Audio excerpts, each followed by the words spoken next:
Olá, turma do sétimo ano. Hoje iremos dar continuidade ao tema dos vertebrados e iremos conhecer mais um novo grupo, são os anfíbios.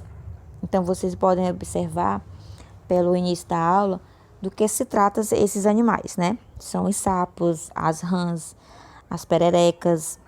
Então, a primeira parte da aula, que também foi o tema dos vertebrados, vocês assistiram a aula sobre os peixes. E agora são sobre os anfíbios. Então, vamos começar pelas características gerais desses animais. É o primeiro grupo, né, dos vertebrados que ocupou o ambiente terrestre. Então, eles possuem pele fina, né, respiram pela pele. Tem ovos sem casca, aquela casca rígida, dura, né? E a palavra anfíbio quer dizer o quê? Dupla vida. Por que dupla vida? Por quê? Porque esses animais, eles têm 2 ciclos de vida.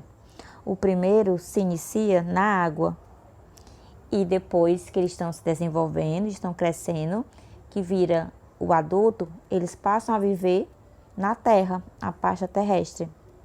Mas esses animais, eles dependem da água para se reproduzir.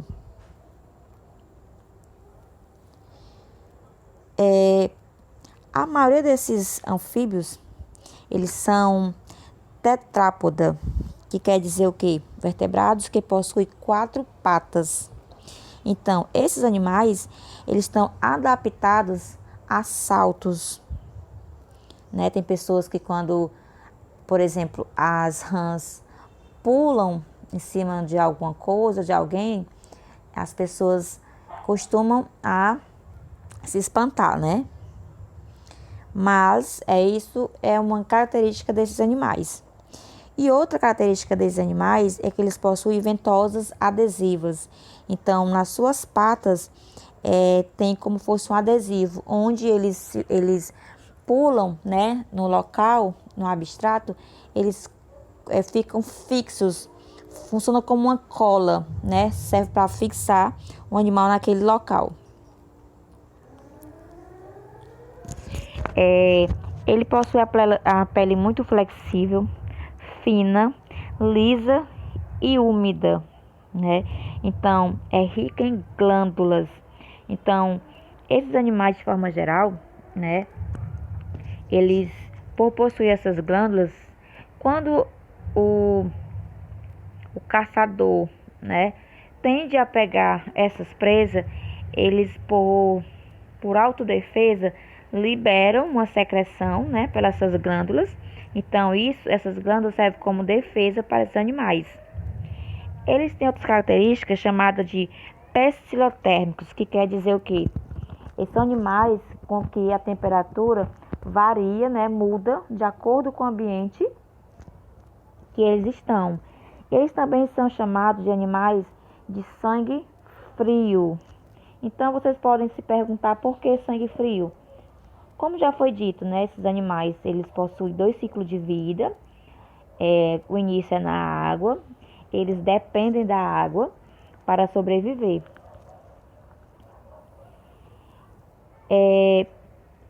Sobre a classificação dos anfíbios, eles possuem 3 tipos, 3 classes. São os anuros, os rodelos e os ápodes, ou apóides, né? Muitos pronunciam assim.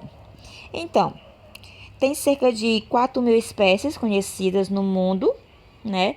E 250 espécies na Amazônia. Vamos iniciar pela classe dos anuros. São tetrápodes. E uma das características deles principais é que eles não possuem cauda. Então, quem são os exemplares dos anuros? São as pererecas, as rãs e os sapos. Só um lembrete, né? Como eu falei, né, anteriormente. Alguns deles, né? Não são todos, possuem essa glândula que libera um veneno, né? É um veneno que, dependendo do ser vivo em questão, pode morrer, né?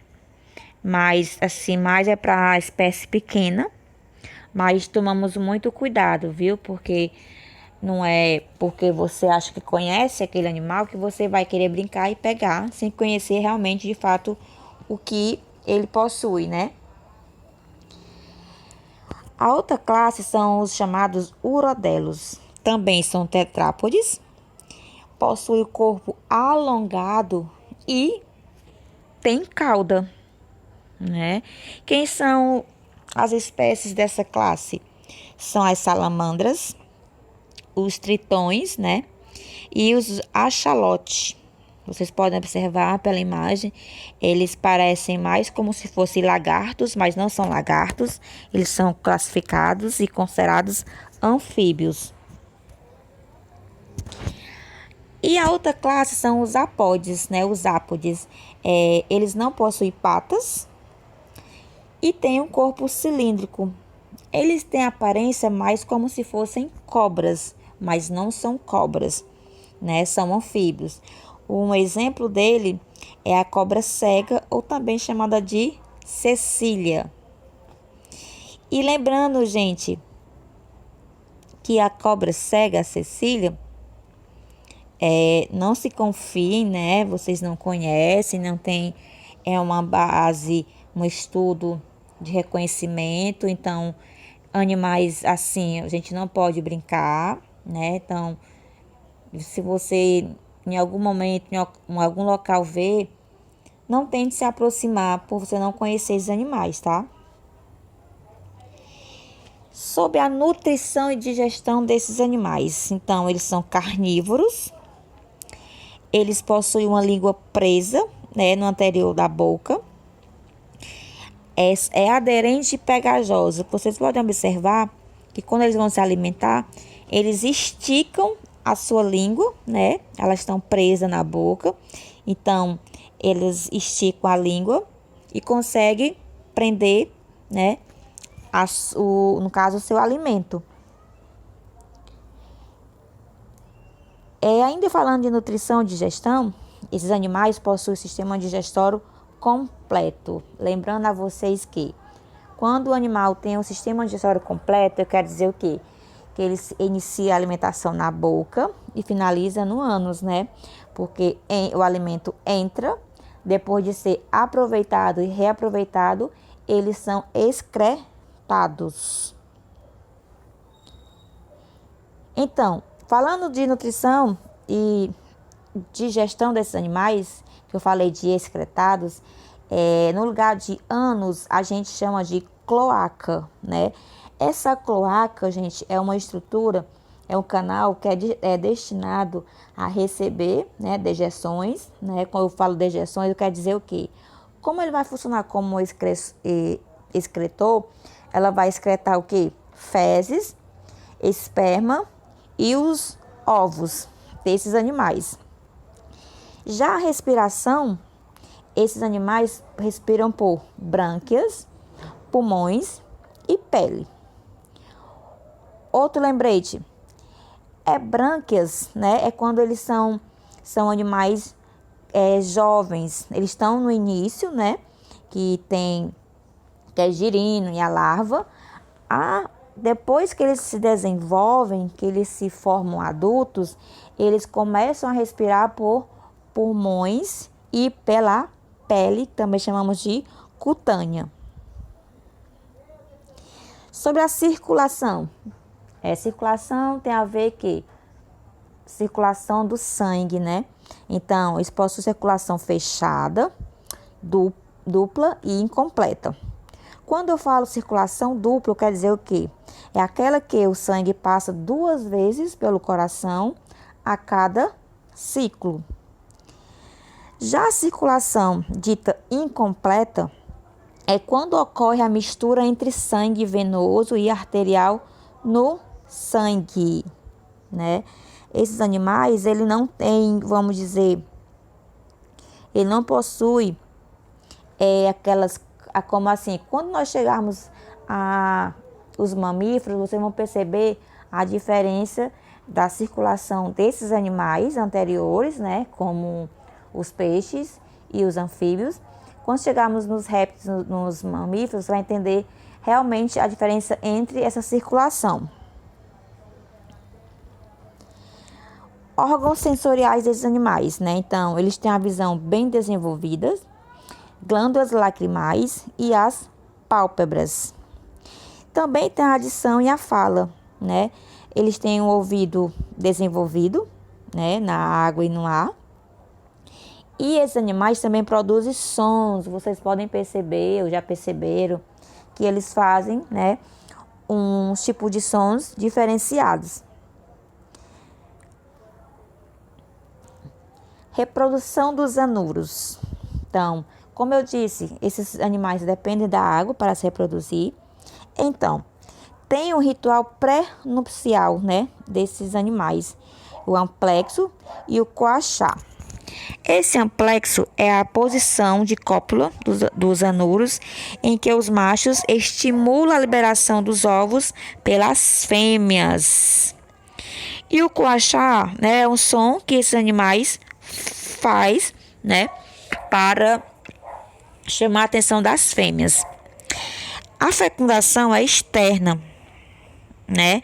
Então a fecundação é interna, né? Elas liberam os ovos e o macho libera os seus espermatozoides e assim vai fecundando os ovos das fêmeas. O desenvolvimento é indireto, né? Então tem a larva, que é o girino. Tem o girino, a larva de... Vocês podem ver aqui, ó, né? É o início.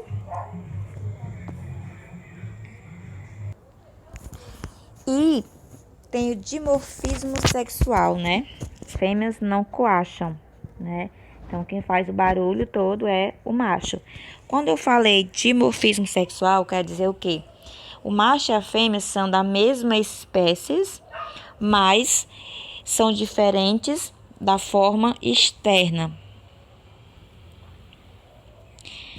Vocês podem ver aqui a reprodução dos anuros, né? Metamorfose completa, né? Ovos, né? Tem a parte lavar, o girino.